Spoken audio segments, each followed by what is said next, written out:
Do you think the president moved the needle one way or the other on that issue last night? Do I think he moved the needle? Do you think he convinced more people that a wall is necessary? Do you think he helped or hurt that negotiation? Sometimes Speaker Pelosi says so much with so little. You know, it was just a few months ago there were D.C. pundits publicly doubting whether Pelosi should even be Speaker again. Remember that? Well, today, Democrats are downright gleeful about her star turn over Trump's shoulder last night, riding a wave of woman power, progressive power, and policy power after besting Trump in that shutdown. Many Pelosi fans toasting her swagger, specifically in this moment.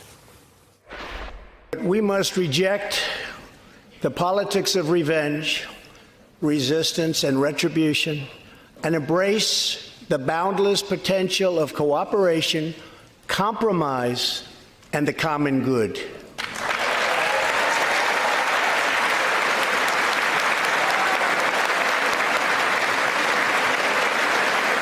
Pelosi using the prominent post there to basically clap back at the hypocrisy of Donald Trump opposing, quote, the politics of revenge. That photo going viral, the internet celebrating with salutes to Pelosi and Photoshop pictures.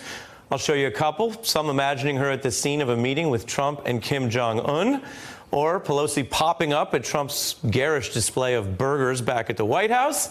Others imagining scenes of the speaker throwing shade even at the widely panned Super Bowl halftime show by the band Maroon 5. These are all real and from the internet. In fact, in our own late night coverage of the speech last night, the comedian Sinbad, you see there, was already teaching everyone how to do the Pelosi clap. Now, today, many Democrats are saying the wider celebration of Pelosi's brand of pushback, a kind of sharp, strong, and tactful way to embrace the resistance against Trump, is a credit to Pelosi that goes broader than her, that it reflects the new voices and styles of so many of these new members of Congress who we saw attending their first State of the Union last night.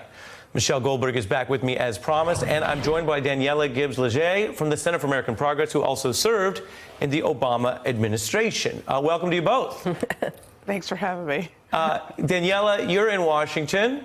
You remember all the talk. Should Pelosi get another round? What are we seeing here between the shutdown and the energy around last night? That clearly people did not know what they were talking about or who they were dealing with when they were speaking of Nancy D'Alessandro Pelosi. She came to play. She knows how this town works.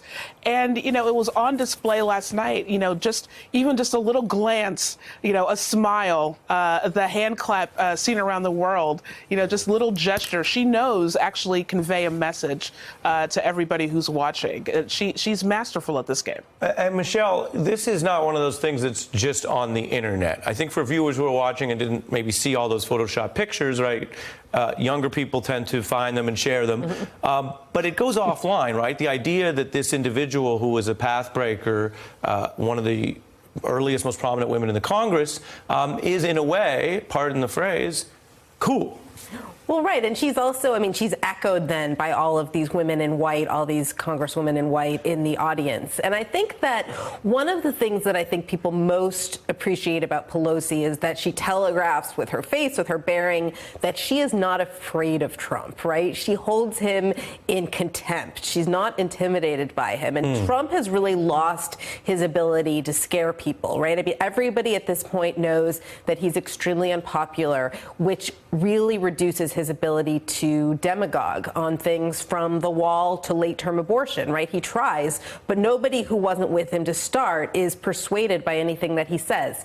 You know, one of the there's this sort of kabuki that goes on at a State of the Union where presidents say things and sort of dare the opposing side, the opposing party, not to clap, or not to stand, right? I mean, it's this kind of really petty game.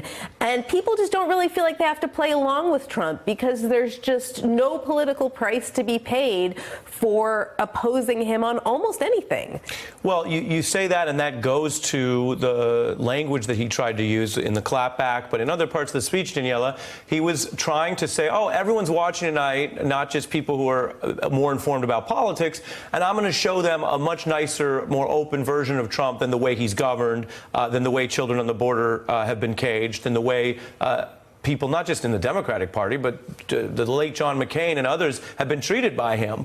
And so I wonder about that contrast for your analysis with him using those words on the same day that he couldn't help himself and he popped off in front of a room full of reporters at the White House saying Vice President Biden was, quote, dumb, never very smart, Chuck Schumer was a nasty son of a bee, and impugning late Senator McCain for not selling enough books, which obviously is irrelevant. Right. I mean, God, Trump really just is the worst. I mean, look, the Trump who is off the teleprompter, that is the real Trump. Anybody, even Trump, can stand in front of a room and, basically read the words that are put in front of him for 150 minutes, or at least however long it felt like last night's State of the Union address was. Just because he read these words doesn't change his record, doesn't change what he said that afternoon to the reporters. So I think even people who aren't following politics as closely as, the three of us are, they understood that those words were hollow. Mm-hmm.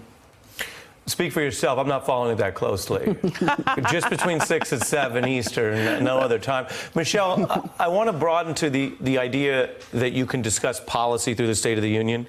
I will say, whatever one thinks of Donald Trump, he hammered his immigration policies. They're just not popular, and they haven't worked recently in the shutdown. But he did talk about them. Mm-hmm. And a lot of the people running for president now are pushing a much more progressive taxation, starting the conversation over, not just reacting to Trump.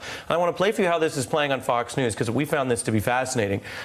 They are concerned, some of the pundits there, that this is a movement about, quote, fairness. And the problem is that fairness has taken hold and fairness has been taught in the schools. Fairness is a bad thing with regard to how we do resources and economics. Take a look.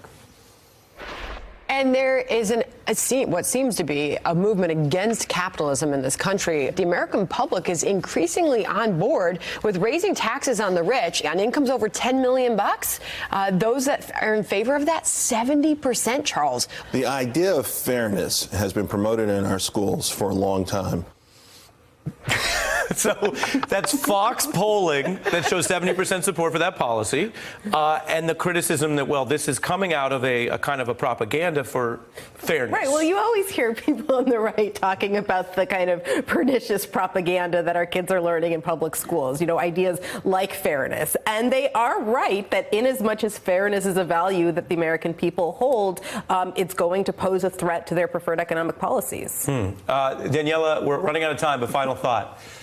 I mean, Fox News is also ridiculous, as is Trump. The fact that fairness is now a problem. I mean, look, they need to come to the grips with the fact that when it comes to economic policies, the things that they claim are out of control and out of left field are actually very popular with the American people. Fairness. I feel like I don't know you that well. I feel like you were in an extra good mood today, Danielle. Is that true? That is true. Okay, good. Well, we all get together here, have a couple conversations before the dinner hour. Daniela Gibbs-Leger putting a nice spin on a day of a lot of different kinds of news. And Michelle Goldberg, always great to have both of you. Hey, I'm Ari Melber from MSNBC. You can see more of our videos right here, or better yet, subscribe to our YouTube channel below. You could have been anywhere in the world, but you're here with us, and we appreciate that.